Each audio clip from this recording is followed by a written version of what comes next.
Hey, what's up? Welcome back to my channel, I guess, huh? I got a channel. Welcome back then.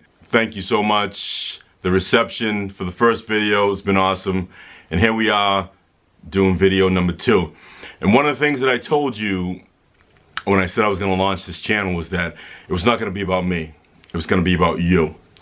And what I do is that I take the time, I go through all the comments, and if it's a question, if I can, I will try to respond. Okay? I will. Just so you know, this is not fluff. I'm real. I do read the comments, and if you do have a question, I will respond.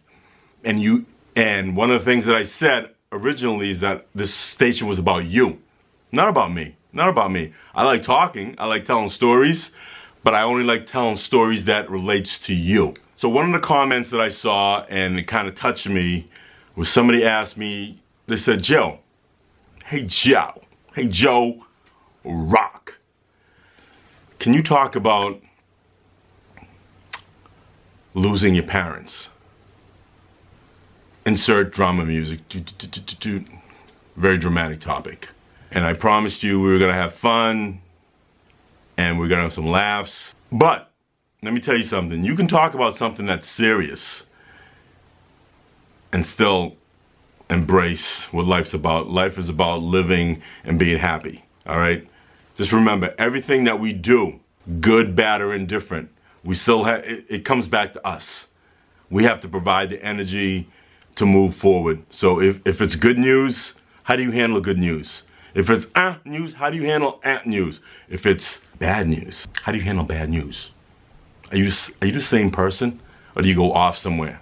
To talk about that, I think we have to break it up into 2 different categories. Parent A, dad. Parent B, mom. Let's start with dad. Dad was a dude. And dudes have a lot of flaws. Dudes do dude type things. It doesn't matter if a dude was born in 1722, 1822, 1922, or 2002. A dude is a dude is a dude is a dude is a dude. And with that comes, should I say, some dude baggage. And my dad had those dude baggages.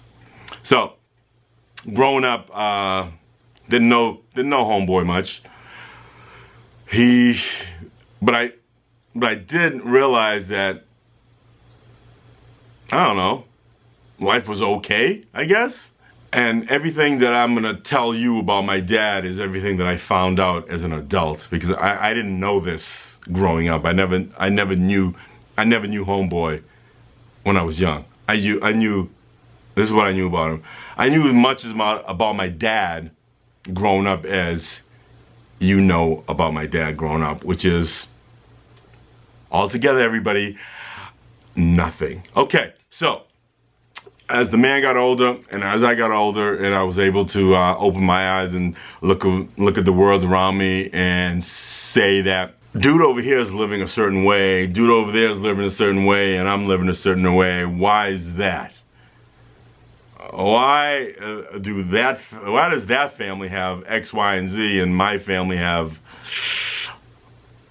not X, Y, and Z? So when that started happening, I started to think more about, okay, what is the role of the man play in all this? I didn't get much answers. I was the youngest, and everybody kept everything away from me. So whatever.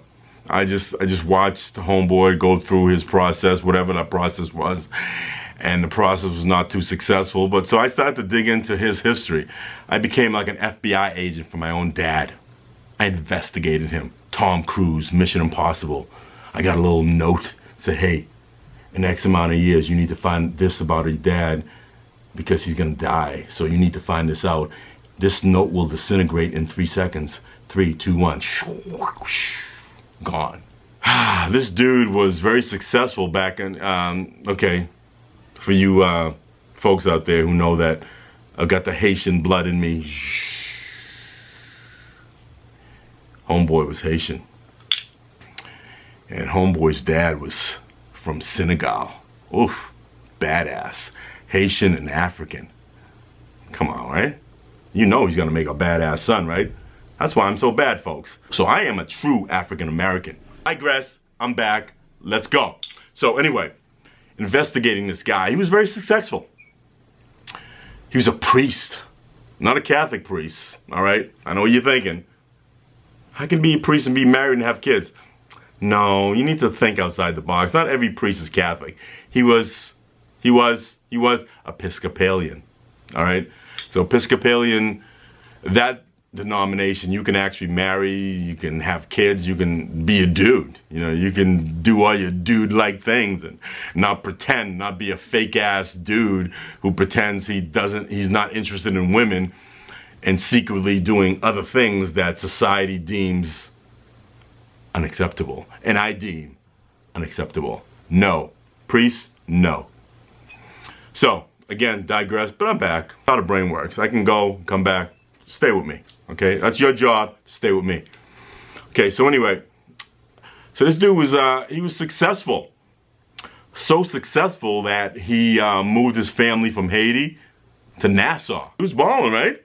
From like this third world nation of Haiti to like the paradise, Nassau. He brought us there. The funny thing is that I didn't see him much. He was doing his priest thing, and then homeboy got sick when he was in his 40s, and he was shipped to some hospital in Miami for, you ready for this, folks? Homeboy was in the hospital for 6 months. 6 months. What they tell me is that he had adult diabetes. I don't know what that is, but apparently it's very serious, and apparently it requires you to be in the hospital for 6 months away from your family. So that's what he did, and that's what happened.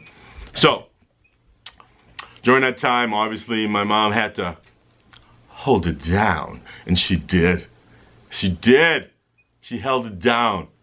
And so, therefore, I still didn't know anything about homeboy. The only thing I knew was that I didn't know him, now he was away, and this woman is my everything. So, years go on. He gets out of the hospital, obviously. He's healthy. We move from Nassau to a place called Massachusetts, Boston. Not Boston, Massachusetts, but Massachusetts, Boston. That's how it was presented to us island folk. So we flew from Nassau to Boston. And by the way, I don't think I have a friggin' accent. I think I'm accentless. I see a lot of comments about my accent. I don't have an accent. I speak universal, so everybody can understand me, all right? So we moved to this place, and homeboy got his own church. Moving up the corporate ladder. Had his own church in Roxbury. And we moved from, I don't know, there was still something kind of shaky about my home life. Because for a guy who had all this position in life, we seemed to be living, even at a young age, I knew that the cribs we were living at were not, shall we say, upper class, as society would deem it, upper class, that upper echelon of society. So anyway, we went through that. We moved from Somerville to Mattapan to Belmont to Malden, etc., etc., etc. So that was my successful dad. I mean, back on the islands before he got sick, he was powerful. Trust me, folks. Homeboy was powerful, because one of my few memories of back then, because I was mad young, was that he used to have dinner with like the police commissioner, you know, sipping friggin' tea and talking stuff that probably didn't even matter to anyone, you know, pretending that they were important. Homeboy was important. So we went through that, and we moved to Boston, Massachusetts, Boston, and still, I'm getting older, and still I know nothing about homeboy. I know nothing about him. And then one year, family news comes down that he's no longer have this church in Boston. I'm like, what does that even mean? I didn't know. So, time goes on. He's no longer a priest. My mom gives him the deuces, says, dude, I know a little English now. I can drive. I got my driver's license. I'm not some peasant chick that you met back in the day. Out. So, she moved out. She goes like, Joe, I love you. You cool, but I gotta go. I gotta get away from homeboy. And I said, Mom, go. Do your thing, Mom. Let's hook up later, okay? Peace. Boom. Actually, my mom and I, we invented the fist bump. Boom. All right? She goes, Joe, I'm out. I said, Mom, do your thing. We'll hook up later. Boom. And that was it. So she went when I was 13. She finally saw the light, probably sleeping one night, shone down on her face. And she goes, Lucy, get away from this dude. This dude ain't doing what he's supposed to do. Get out. So she got out. That's my dad. And every year after that was less successful, and less accessible. And the thing is, if I was tight with him not being successful in his chosen profession would have meant zero to me. Zero. But the fact that he was not successful and he was not part of my life was like a double dagger. Like, come on, bro.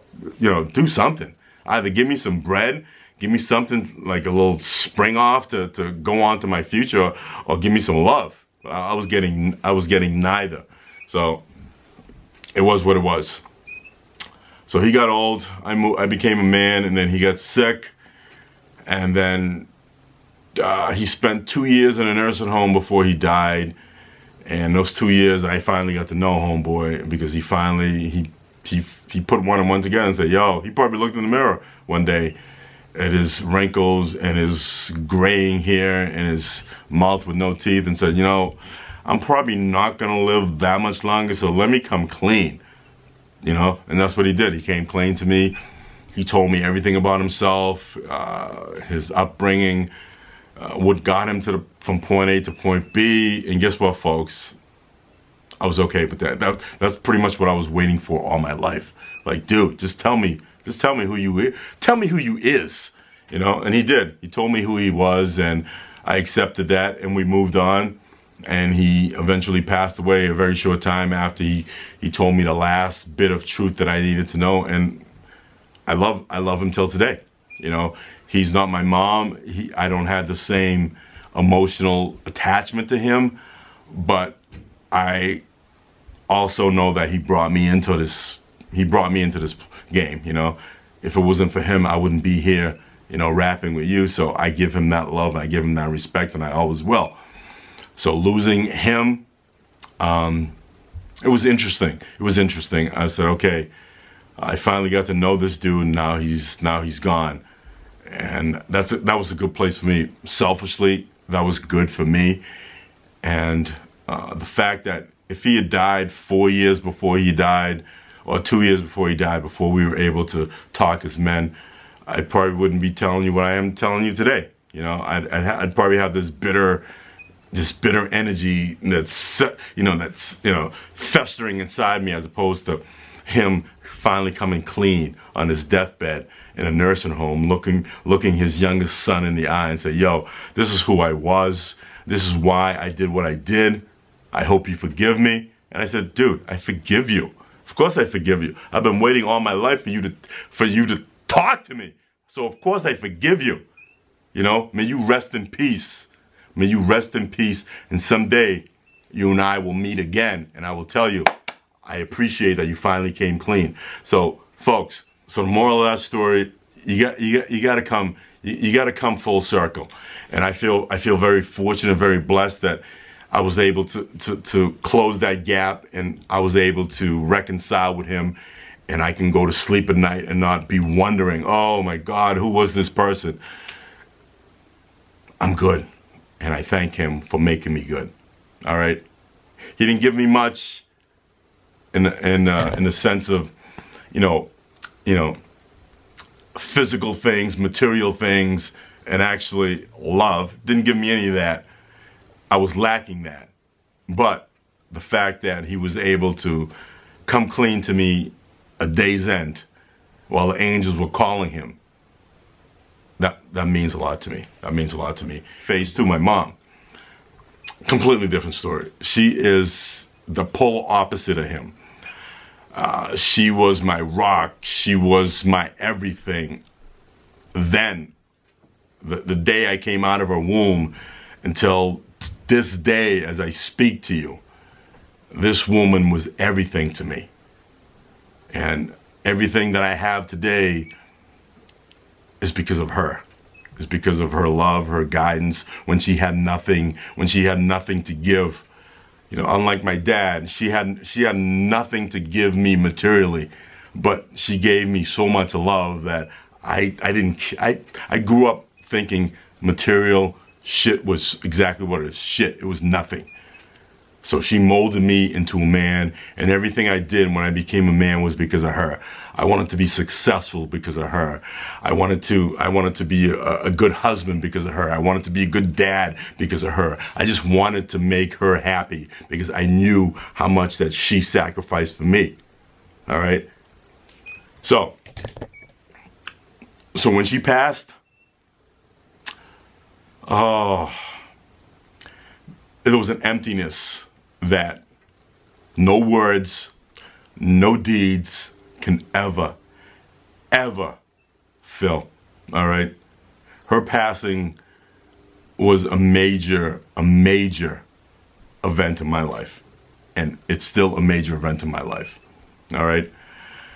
Everything I do is because I still want to honor her memory. I want to be the best son that I could possibly be because of her, because of what she did for me, because she was a woman. She was an immigrant, knew little English, came to this country, worked 3-4 jobs at a time to put food on the table for me, all right, for me. And so when she passed, it was devastating. There's not a day, there's not an hour that I go by that there's not something that reminds me of her. Or when I start to do something stupid, I got to check myself, say, yo, your mom would not approve of this. All right, so, you know, since I became single, I started doing my dating thing. I would go out with a woman and I would say, no, there's something about this woman. I know that my mom would not approve of because there's something off about this woman. It sounds a little, but that's the way it rolled. And that's the way it still rolls because I'm a mama's boy. All right, so when she passed, it was devastating for me. But I used that devastation as fire, as fuel for the future. And because of my love for her and her love for me, I strive. I will always be the best man that I can be. And I never settle. I will never settle because I know she would never want me to settle. So that's a good thing, folks. So what I'm going to give to you is that whatever relationship you have with your parent, good, bad, or indifferent, fix it. If it's bad, fix it. Or try, if you can't fix it, at least try to acknowledge it. Understand where they're coming from, because your parents are people too. They have issues, they have this, that, and the other thing. It's not just about you. They're humans. They have many of their own problems. So if you're having problems with your parents, step back. It's not just about you. They have their lives, they have stuff going on that maybe they can't reconcile, all right? It's all about love, folks, all right? Love, understanding, coming together, and we can do this. So, hope you liked this video. Hope it was informative. Whew. I hope you were informed, okay? So, if you're a new viewer, thank you and welcome. Subscribe, and if you're coming back again, thank you. I love you, appreciate it, and again, you humble me. Peace. Love. Strive. I'm out.